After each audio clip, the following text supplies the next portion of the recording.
a du potentiel. On n'a rien à perdre alors autant le faire. Faut passer de la petite équipe à la grosse enseigne. Faut que mon équipe a du potentiel. Potentiel, mon équipe a le potentiel. Toute l'équipe a le potentiel, on a le potentiel. Mon équipe a le potentiel. Toute l'équipe a le potentiel, on a le potentiel. Je rêve du Maybach sur ma daronne, je vais l'emmener. Aujourd'hui, petite vidéo les mecs.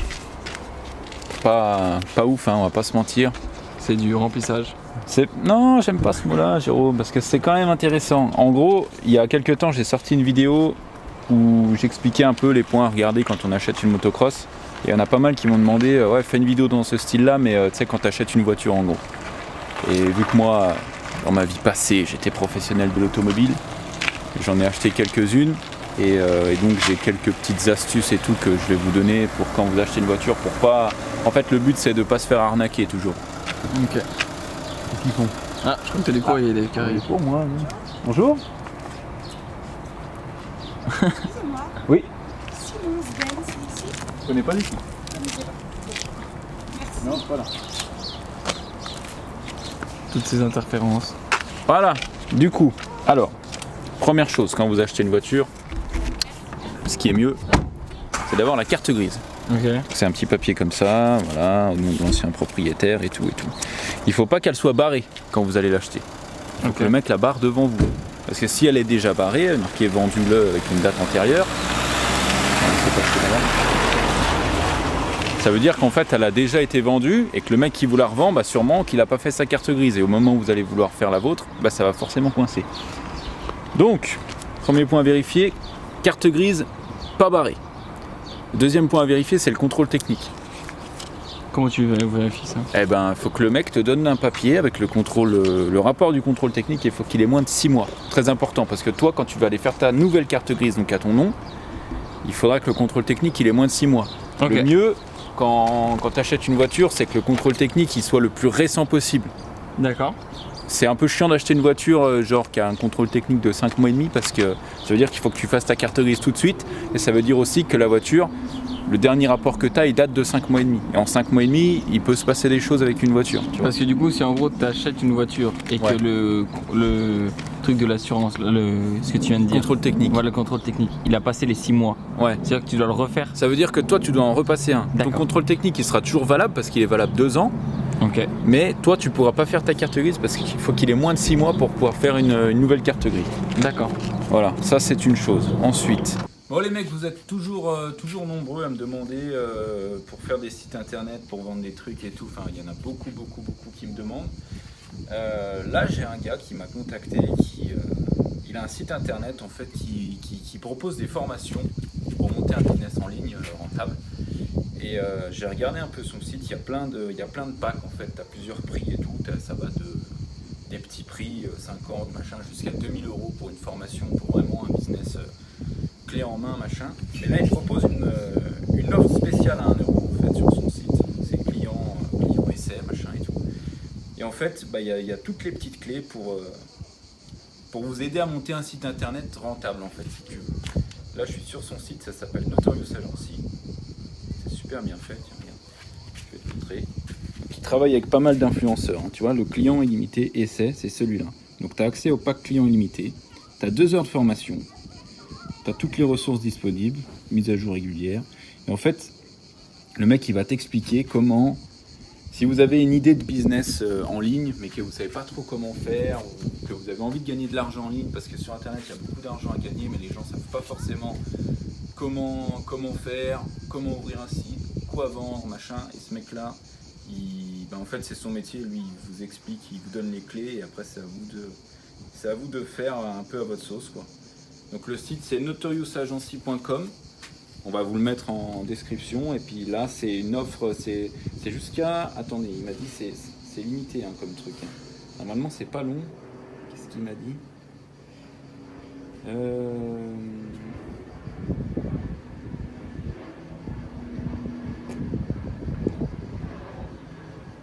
Ah, c'est jusqu'à demain soir, minuit. Donc les gars, profitez-en, c'est une offre à 1 €. Hein. Après, il n'y en aura plus. Hein. Donc voilà, notoriousagency.com. J'ai pensé ce matin dans ma douche à tout ce que je devais dire. Tu vois. Ok. Au niveau de la voiture, il y a quelque chose à regarder. Attends, spécial d'abord on va parler Au papier. législation. D'accord. En gros, quand vous achetez une voiture à un professionnel, il est responsable du véhicule pendant 2 ans. C'est-à-dire que vous achetez, admettons, une belle Mercedes comme Jérôme. Si au bout d'1 an et demi, il vous arrive une couille du style le moteur qui pète alors que vous avez fait tout l'entretien et tout machin, c'est le vendeur qui est responsable. Donc vous lui envoyez un courrier en recommandé en disant voilà, je vous ai acheté telle voiture à telle date. Et voilà, pour je crois qu'il y a une connerie, genre pour les pièces c'est 1 an et après tout ce qui est légal et tout c'est 2 ans les recours. Ok. Voilà. Et en tant que particulier aussi, si vous achetez une voiture à un particulier, vous avez 1 semaine de droit de rétractation. En gros, admettons Jérôme, moi je t'achète cette voiture. Ouais. Au bout de 3 jours, je me dis non, c'est pas ce que je veux. Alors je vais passer pour un gars super chiant, c'est vrai, parce que tu sais, genre je viens, je t'achète la caisse et tout. Si au bout de 5 jours, j'ai envie de changer, je t'envoie un courrier en recommandé, c'est fini. En gros, t'es tenu de me rendre la bagnole, de me rendre mon argent et moi de te rendre la bagnole. Ah T'as ouais. un délai légal de 7 jours en tant que particulier. Mais Donc c'est là, pas c'est- que dans les voitures, hein, c'est dans plein de trucs. Hein. Ok. Bon, après, voilà, les mecs, si vous achetez une voiture, faut que vous sachiez ce que vous voulez, quoi. Ça- Ça veut dire que là, en gros, si je veux acheter, imaginons un C63, Ouais, je pars en vacances. toujours dans l'extrême. Non, mais après, c'est toujours pareil. Genre, si tu veux faire ça, il faut pas que tu aies fait 10 000 bornes avec Ouais, ta voilà, bagnole, c'est parce ça. que le mec, il va te dire, tu te fous de ma gueule. Parce que voilà, sinon, ça serait trop facile. Attends, sinon, qu'est-ce que je voulais dire? Ah oui, niveau des kilomètres aussi, très important. Parce que c'est ça le point le plus sensible de la voiture, c'est le nombre de kilomètres, on va dire. Bah, en gros, tu peux le vérifier sur le compteur, logique. Sur le contrôle technique, il est marqué aussi. Le mieux, c'est d'avoir un suivi véhicule, donc et carnet d'entretien, et suivi contrôle technique. Tous Ok. les contrôles techniques que tu as eu avant, comme ça, tu regardes le kilométrage à chaque fois. En gros, D'accord. le kilométrage, il est marqué sur chaque contrôle technique. C'est pas très bon non plus d'acheter une voiture qui est restée à l'arrêt pendant longtemps. Si par exemple le mec il a un contrôle technique de 2013 où la voiture avait 98 000 bornes et que là il a un contrôle technique de 2019 où la voiture a même pas 100 000, ça veut Ouais. dire que la voiture elle est restée arrêtée pendant un bon moment ou alors que le mec il allait juste chez son voisin une fois par mois. Quoi. Ok. Donc ça c'est pas bien bon non plus. Là, faut une voiture quand même ouais, qui roule un peu, quoi. Ouais, c'est toujours mieux d'avoir une voiture qui roule plutôt qu'une voiture qui roule pas. Ensuite, pour les kilomètres. C'est c'est facile de savoir identifier une voiture. Souvent les gens, voilà, ils aiment pas acheter des voitures qui ont plus de 200 000 km, ou il y en a qui préfèrent pas acheter des voitures qui ont plus de 100 000 km et tout. Il y a une petite astuce que en pro de l'auto on connaît bien tous. En gros, quand tu achètes une voiture qui a pas beaucoup de kilomètres, donc a priori moins de 100 000, il faut se fier à un truc. Alors toi Jérôme, ça va pas marcher, mais c'est les pédales. Ok. Si par exemple tu arrives devant une Audi A5 qui a 70 000 km, qui vient d'Allemagne, très dangereux l'Allemagne, tu regardes en premier les pédales. Tu vois, bon, toi c'est des pédales un peu bizarres. Mais tu sais, t'as les pédales en caoutchouc avec les stries, machin et tout. Si tu vois que tes pédales elles sont toutes usées, que t'as quasiment plus de caoutchouc et que tu commences à voir la ferraille, et bah tu te dis que ton mec il est en train de faire un truc pas clair, quoi. C'est impossible qu'une voiture elle ait 70 000 km avec des pédales toutes bouffées. Tu vois, c'est un petit indice comme ça qui peut te mettre sur la voie. Pareil, tu regardes l'usure du volant. Si ton volant il est tout décoloré au-dessus, machin, enfin voilà, il y a 2-3 petits trucs comme ça que tu peux regarder. Autre chose, quand tu achètes une voiture, alors chaque voiture a, entre guillemets, sa maladie. Tu as des modèles de voitures, par exemple, je vais te donner un exemple, les 206, tu vois. Elles ont des problèmes de train arrière. C'est-à-dire que les roues derrière, au lieu d'être droites, elles finissent par être comme ça. Et c'est tout le temps refusé au contrôle technique et tout machin. Enfin bref, c'est un peu la maladie de la bagnole. Avant d'acheter une voiture, quelque modèle que ce soit, tu vas sur internet, tu tapes maladie, par exemple maladie classe A, machin et tout. Et tu regardes un peu Quel problème ça voilà, peut ce avoir. qui se dit sur les forums, sur les trucs comme ça. Et ensuite, quand tu viens voir la voiture que tu es censé acheter, tu regardes soit dans quel état c'est, si tu connais un petit peu, soit tu demandes au mec, est-ce que vous avez déjà eu un problème avec ça, est-ce que vous l'avez déjà changé, machin et tout. Et puis voilà, après, il faut essayer la voiture. Surtout, très important, essayer la voiture. Il faut bien vérifier au compteur que t'aies pas de voyant qui soit allumé. Les mecs qui vous disent non mais t'inquiète, il y a un voyant ABS, mais il marche, hein, c'est juste le voyant qui s'est allumé, ça n'existe pas. S'il y a un voyant qui s'allume, c'est qu'il y a un problème sur la bagnole. Que ça soit un voyant airbag, un voyant machin, à savoir, hein, si une voiture elle a le voyant airbag allumé, il n'y a plus d'airbag dans la caisse. Hein. C'est-à-dire que si tu as un accident, tu n'auras pas d'airbag. Ouais, Le mec qui te dit t'inquiète, le voyant airbag il est allumé mais ça marche, déjà je doute qu'il ait déjà testé la fonctionnalité de ces airbags. Mais en plus c'est un mytho parce que dès lors que le voyant airbag est allumé, ça coupe tout, t'as plus d'airbag. Ok. Pareil pour l'ABS. Enfin voilà, après t'as le voyant moteur. Alors le voyant moteur, ça peut faire peur, mais c'est souvent le moins inquiétant. Souvent c'est une petite bricole, une valve qui s'est pas ouverte à un moment, machin, tu vas dans un garage, il te passe la balise et tout. Après ça peut être un truc grave, hein, je dis pas, mais voilà. Il y a beaucoup de voitures qui roulent bien, par exemple celle de Jérôme, qui roule bien et qui ont un voyant moteur allumé. Hein GG? Exactement. Voilà.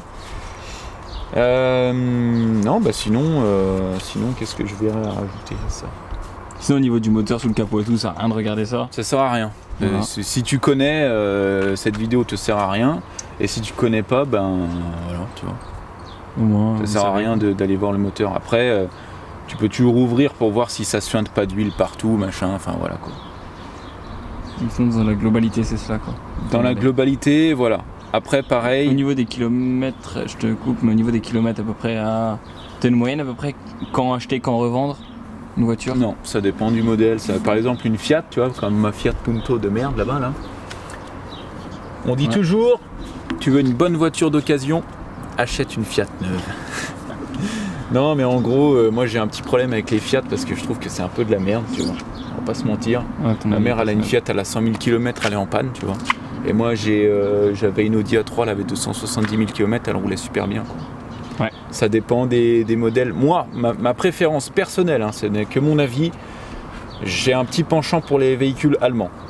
Pour moi, c'est ce qu'il y a de plus costaud. Après, plus fiable. attention, il y a des véhicules allemands, certains moteurs qui ont des problèmes, machin, c'est toujours pareil. Il y a toujours des modèles qu'il faut éviter, des moteurs qu'il faut éviter, et pour ça, il faut bien se renseigner avant sur Internet. C'est-à-dire que si vous voulez acheter une connerie, une Audi A3, 2 litres TDI, Sportback, machin, vous allez sur Internet, vous tapez le maximum d'informations que vous avez sur ce véhicule-là, et vous regardez un peu ce qui se dit. Comme ça, vous avez matière quand vous arrivez pour voir la voiture, vous connaissez déjà un petit peu ce qui va pas, et vous pouvez demander des infos au vendeur. Ok. Après c'est pareil, si le vendeur il y connaît rien et que voilà, c'est pas pratique quoi, mais voilà, dans ce cas-là on regarde le carnet d'entretien, machin et tout.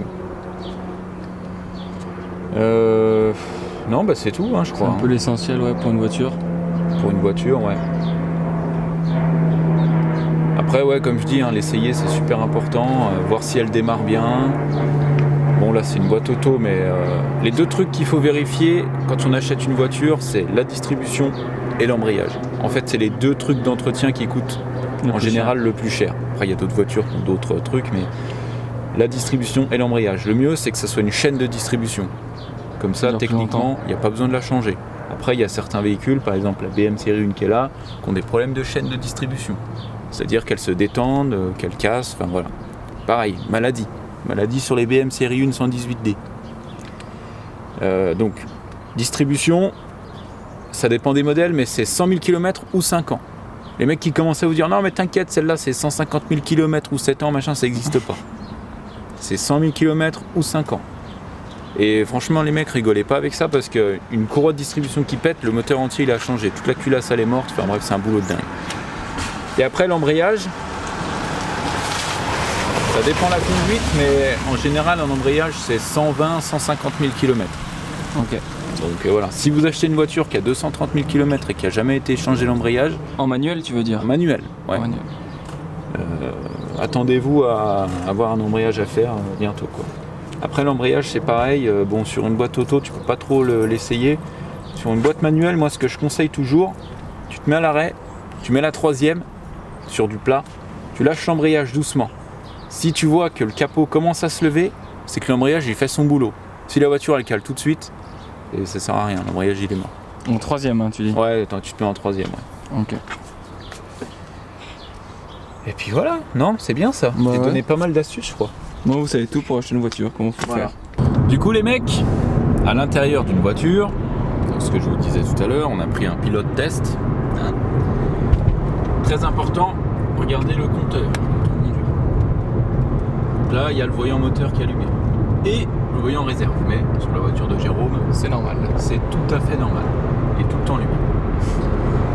En gros, il faut regarder, quand on conduit, au niveau du châssis, le volant. C'est-à-dire, vous vous mettez sur une ligne droite. Le mieux, c'est une voie rapide ou un truc comme ça. Et en fait, vous prenez une vitesse de 90-100 km/h et vous regardez si le volant il tremble un petit peu ou pas. Et si vous avez des bruits suspects, des bruits de... Comment je pourrais dire ça?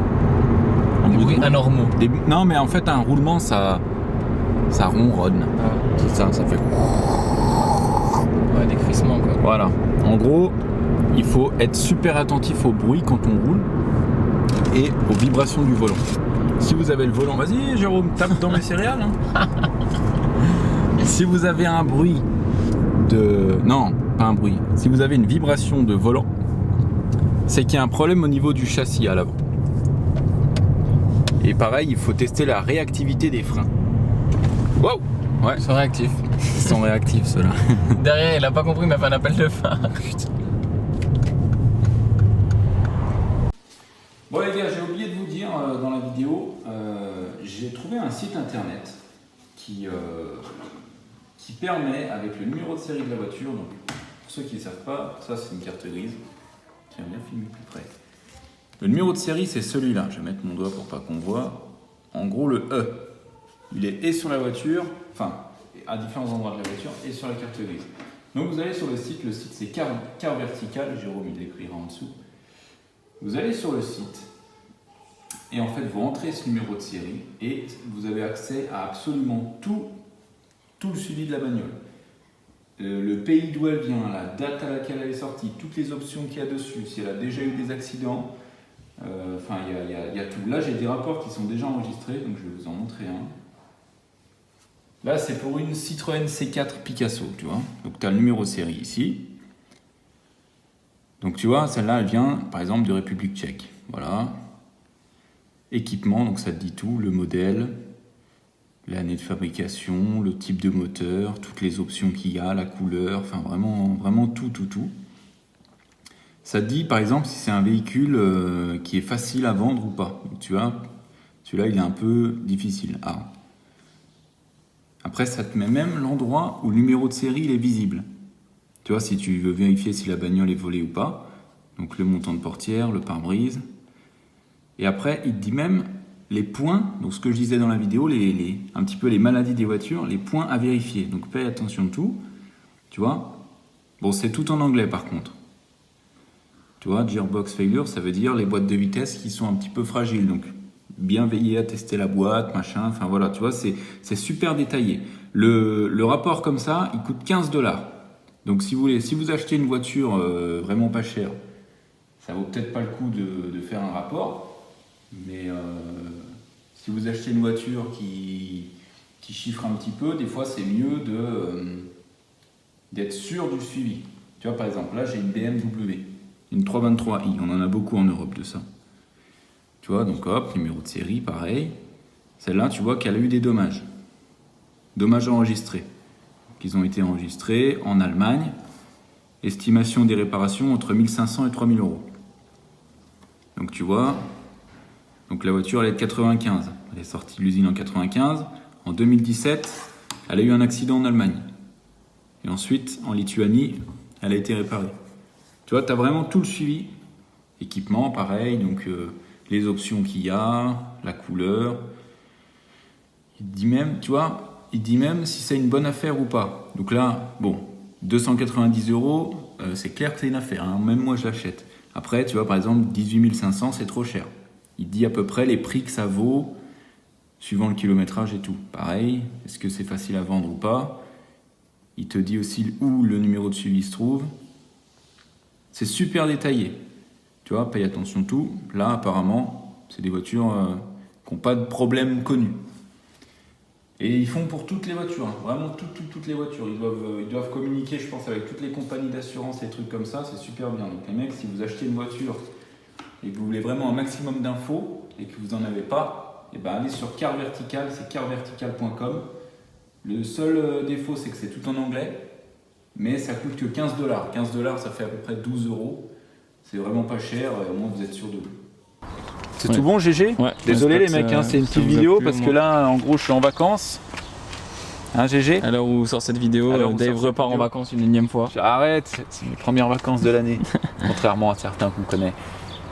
Donc Bref, voilà. voilà les mecs, j'espère que ça vous aura aidé. Et si vous avez des idées de vidéos dans ce style-là, mettez-moi en commentaire. Parce que moi, il y a des trucs qui me semblent évidents parce que voilà, c'est mon boulot. Mais si ça peut vous aider, dites-moi et il n'y a pas de souci, je ferai des vidéos à ce sujet comme ça. Ok. On se barre au soleil, laissez-moi passer que je me place au sommet. Sur la côte la semaine, de ce que j'ai consommé là j'ai plus.